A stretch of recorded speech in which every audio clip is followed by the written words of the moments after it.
merasa kayaknya kok bisa tercapai. Oh, amin, alhamdulillah. Karena dari raut mukanya, dari gesturnya saya lihat ada keinginan yang baik dari teman-teman ini untuk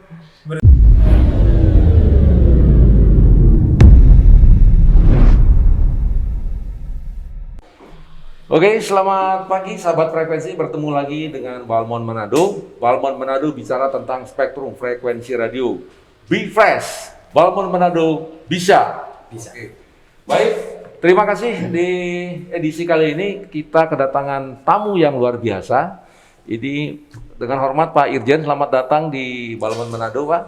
Kemudian terima kasih Pak Buyung juga, Pak Buyung atau Pak Syahrudin, Inspektur 1 dari Kementerian Kominfo. Selamat datang di Balmon Manado, Pak Buyung. Sehat semua, Pak ya? Alhamdulillah sehat. Baik, kali ini kita coba mengulas atau berbincang-bincang tentang apa sih sebenarnya ZI, zona integritas. Ya, di mana kita ketahui bahwa hal yang tidak bisa ditawar-tawar lagi tentang pembangunan zona integritas di lingkungan kementerian lembaga di Republik Indonesia ini.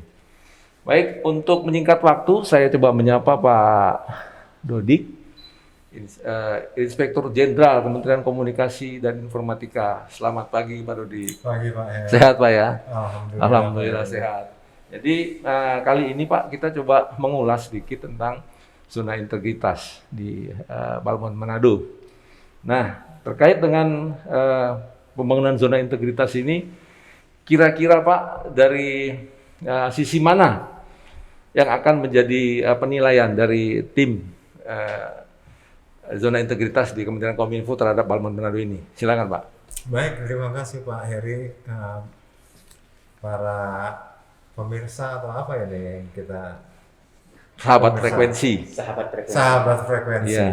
sahabat frekuensi yang mengikuti aktivitas podcast ini. Jadi terkait dengan pembangunan zona integritas tentunya merupakan kewajiban bagi Inspektorat Jenderal Kementerian Kominfo untuk melakukan pembinaan kepada seluruh unit organisasi yang ada di Kementerian Kominfo. Kalau kita lihat bahwa di dalam penilaian zona integritas ini tentunya ada semacam penilaian-penilaian yang dilakukan. Tentunya dimulai dari penilaian secara internal, karena dari secara internal ini tentu kita akan mengetahui lebih awal mengenai kesiapan dari seluruh unit organisasi yang bersangkutan, dan hasil penilaian internal ini tentunya memberikan masukan perbaikan yang bisa kita lakukan secara cepat gitu dan real time lah. Artinya pada saat teman dari Inspektorat Jenderal ketemu dengan teman-teman Satker, lalu dicoba untuk melakukan penilaian secara internal, lalu ditemukan ada satu permasalahan atau kelemahan yang masih ada, ini bisa langsung dilakukan tindakan melakukan perbaikan atau penyempurnaan. Nah, ini penting sekali bahwa setiap unit organisasi sebenarnya yang melakukan atau memberikan pelayanan ini ya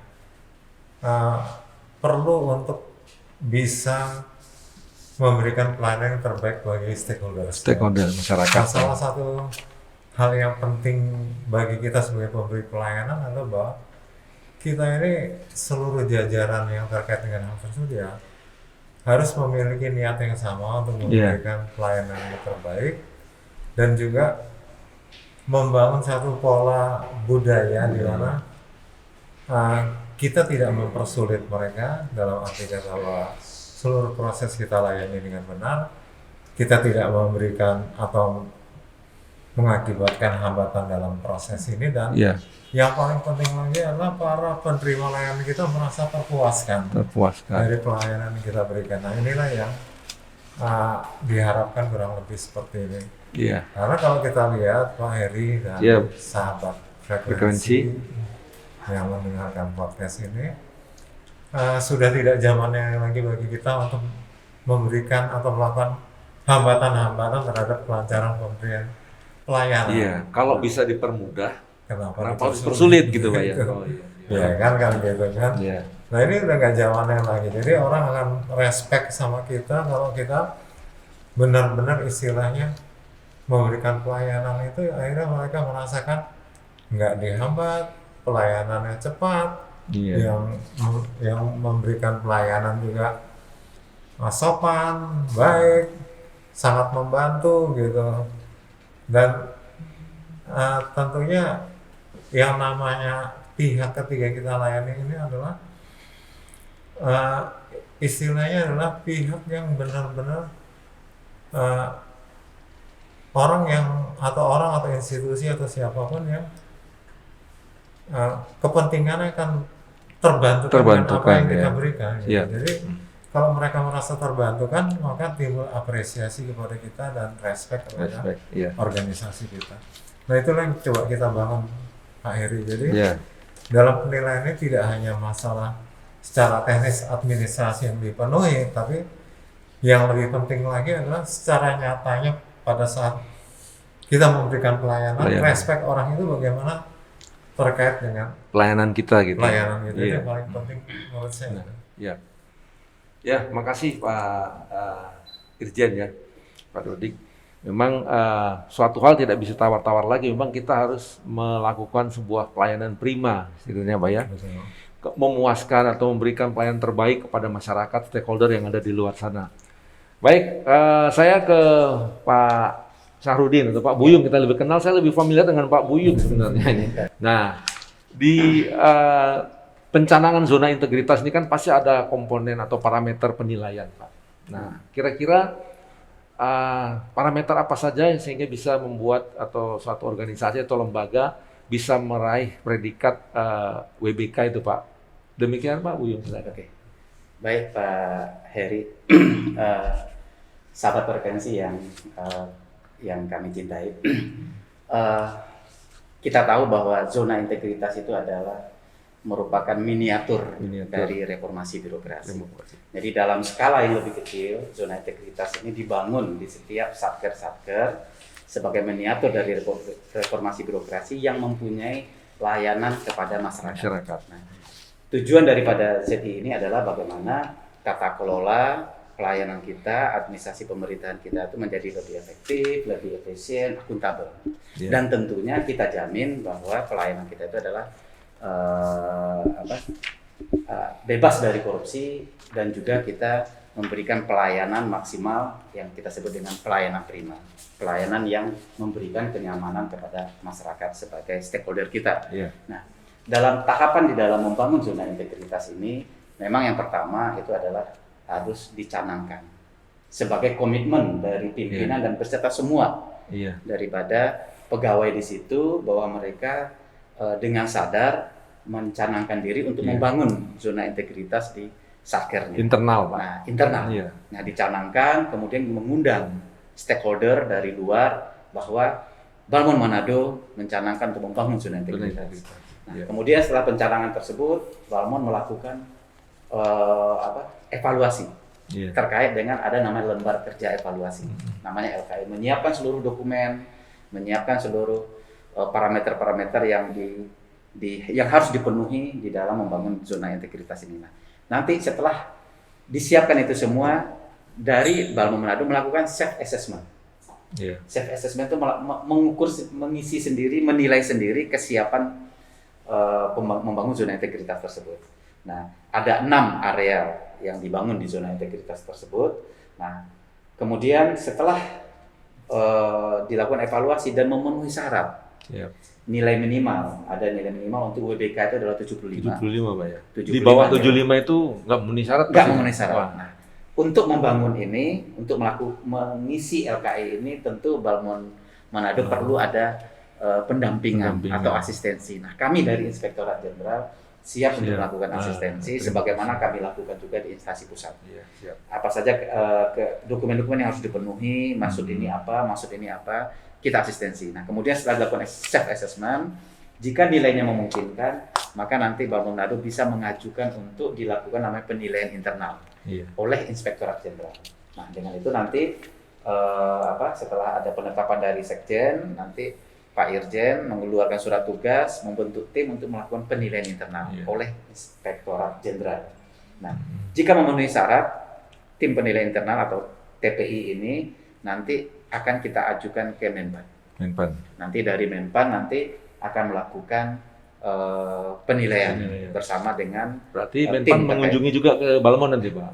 Atau gimana? Dalam Pak? kondisi normal itu Iya, akan mengunjungi. Mengunjungi ya. Tapi untuk tahun ini kita ada 5 yang kita ajukan saat ini. Ya. 3 untuk wilayah bebas korupsi, yang 2 untuk wilayah Bersih. birokrasi bersih melayani. Ya.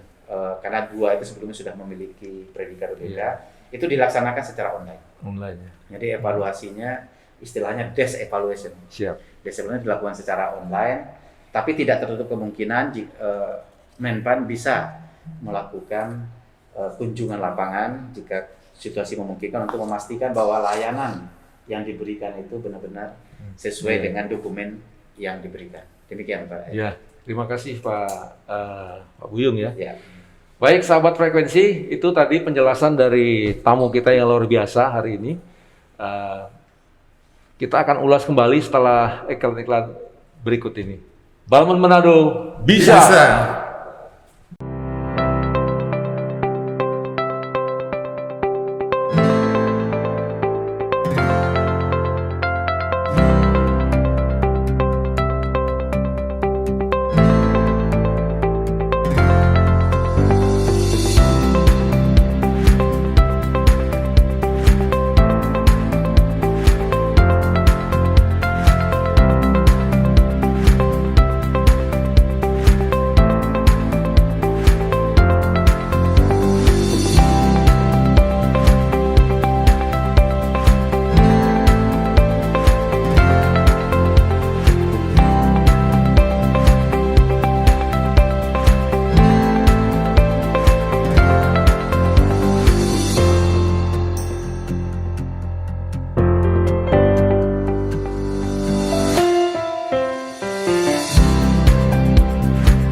Baik sahabat frekuensi, kita kembali bersama Balmon Manado Be Fresh. Balmon Manado bicara tentang spektrum frekuensi radio. Nah, sesi kedua kita akan coba berdiskusi atau kita melakukan komunikasi dengan Pak Irjen Kominfo tentang pembangunan zona integritas di Balmon Manado. Nah, kira-kira Pak hasil Pak atau pengamatan Bapak kan udah ngunjungin Manado, Balmon Manado nih. Sekilas mungkin ada sedikit gambaran atau evaluasi dari Bapak karena Balmon Manado ini salah satu pilot project untuk pencanangan wilayah zona integritas Pak, terutama di WBK-nya. Mohon izin Pak kalau bisa ada sedikit evaluasi atau masukan terhadap Balmon Manado. Baik Pak. Baik, terima kasih Pak Heri, sahabat frekuensi yang mendengarkan podcast ini. Kalau saya melihat bahwa terkait dengan pembangunan zona integritas di Balmon Manado ini, saya lihat sih dari semangat teman-teman yang ada, saya merasa kayaknya kok bisa tercapai. Oh, amin, alhamdulillah. Karena dari raut mukanya, dari gesturnya saya lihat ada keinginan yang baik dari teman-teman ini untuk benar-benar memberikan pelayanan yang terbaik. Gitu kan? Jadi saya sering menyatakan gini Pak Heri. Orang itu kalau datang menerima pelayanan kita, itu benar-benar dia harus kelihatan first impression-nya itu apa? Kesan pertamanya apa? Jadi tadi Pak Heri sudah menunjukkan ke saya misalkan ruang pelayanan. Walaupun kecil, saya lihat ruang pelayanannya rapi. Gitu kan, ruangan pelayanan rapi, ada tempat duduknya, lalu ada tempat petugasnya untuk melayani dan sebagainya. Nah itu kecil tapi rapi. Gitu. Itu kesan pertama, walaupun mungkin nanti secara bertahap kita bisa tingkatkan, kita upgrade lah ruang pelayanan seperti apa. Keduanya, tentunya pelayanan yang kita berikan itu juga harus petugasnya itu juga melayani dengan baik, tapi juga tidak artinya tidak mengabaikan bahwa cara mereka berkomunikasi, tutur kata, penampilan dan sebagainya itu juga penting. kalau Tukul menyatakan don't look the cover, Iya.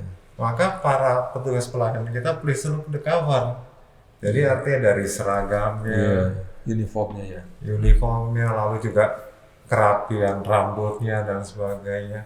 Itu juga akan memberikan first impression bagi orang pihak ketiga menikmati pelayanan kita. Lalu juga dari cara mereka mengarahkan kalau ada sesuatu yang kurang lengkap dan sebagainya. Jadi jangan memperlihatkan bahwa dia merasa kesal dengan Pelayanan.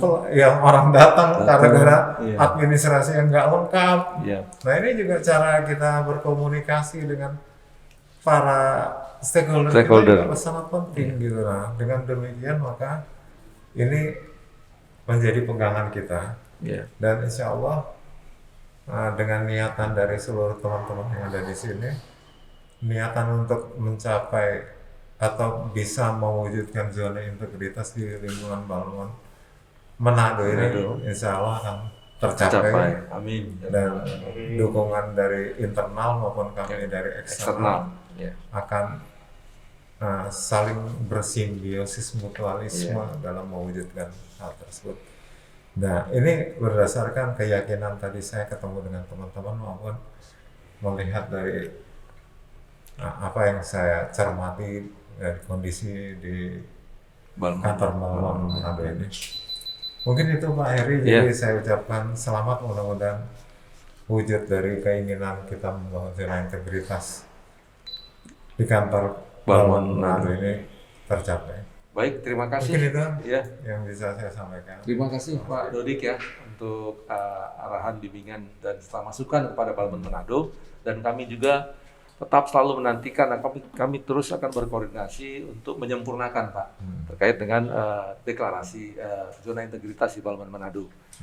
Nah ini juga ada Pak Buyung, kami ingin statementnya Pak Buyung kira-kira setelah melihat memotret kondisi Balmon, kira-kira layak nggak Pak Balmon Manado ini? Pengen nanya aja ke Pak Buyung hasil evaluasi pengamatan yang ada di lokasi gitu Pak. Oke, baik Pak Heri dan sahabat frekuensi. Saya melihat keberhasilan daripada pembangunan zona integritas itu adalah komitmen. Ya. Nah, saya melihat Balmon Manado, komitmen dari Kabalmonnya sampai seluruh staf tadi yang saya lihat itu semua semangat mempunyai komitmen yang sangat tinggi untuk bisa membangun zona integritas ini, dan saya yakin dengan komitmen yang tinggi dari pimpinan dan seluruh pegawai ini, insya Allah itu akan tercapai. Nah, kemudian yang kedua adalah bahwa tidak hanya komitmen ini, tapi juga harus dibarengi dengan peningkatan pelayanan. Nah, saya melihat juga di ruang pelayanannya sudah ada flyer zona integritas, juga sudah ada flyer tentang anti korupsi. Pelayanan prima dan sebagainya. Ini juga maklumat salah satu juga. Ada maklumat pelayanan tadi. Ada komitmen tadi, ada maklumat pelayanan, ada standar pelayanan. Nah, saya pikir ini juga salah satu hal yang sangat bagus, dan orang masuk ke pelayanan merasa bahwa wilayah ini benar-benar Anda memasuki zona integritas. Itu harus tercermin dari tadi Pak Eden menyampaikan kerapihan daripada petugas, keramahan daripada petugas. Tidak hanya petugas di loket, tapi termasuk security. Pak. Satpam pada saat menerima tamu, pemohon masuk ke lokasi Balmon, mereka dilayani oleh satpam dengan senyum. Tempat parkirnya dicariin atau diatur. Nah itu juga pertama masuk udah merasa senang. Karena zona integritas tersebut, hasil dari pembangunan zona integritas itu bahwa memang betul-betul baik atau tidak itu nanti yang menilai adalah masyarakat melalui yang namanya survei indeks persepsi anti korupsi. Nah, yang menilai itu siapa? Masyarakat yang lebih tahu, bukan kita. Kita menganggap paling baik, tapi benar nggak masyarakat merasakan? Itu nanti feedback dari nanti Balmon diharapkan melakukan survei eksternal ini secara reguler. Masukan dari masyarakat ini bentuk perbaikan kepada kita. Nah, yang terakhir adalah kita perlu membuat inovasi-inovasi yang terkait dengan pelayanan publiknya lebih baik. Nah, salah satu kedatangan kami ke sini adalah evaluasi MOTS. Ini juga salah satu menurut saya, salah satu usaha Balai Monitor program Balai Metro untuk mendekatkan pelayanan kepada masyarakat maritim on the spot.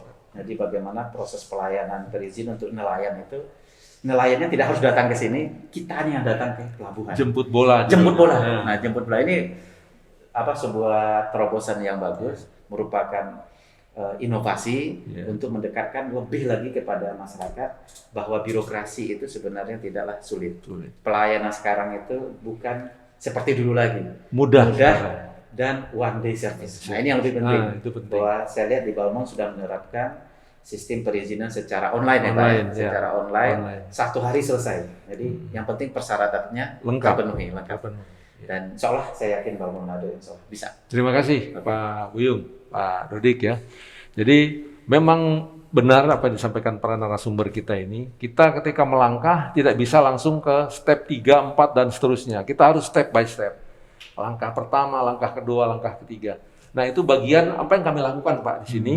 Kami baru mungkin di langkah pertama dan kedua akan melanjut ke langkah berikutnya. Dan kami butuh sekali lagi support, masukan dari Bapak-Bapak, dari Pak Dodik, Pak Buyung, untuk menyempurnakan apa yang telah Bapak-Bapak lihat di Balmond Manado ini. Sekali lagi kami terima kasih sekali Pak atas kunjungannya.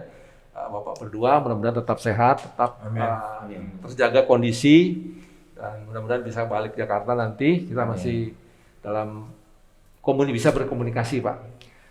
Baik, sahabat frekuensi, terima kasih untuk minatnya mendengarkan atau menonton dari podcast Balmond Manado. Semoga kita dalam keadaan sehat walafiat semua, tetap kita mendukung prokes COVID-19. Balmond Manado bisa!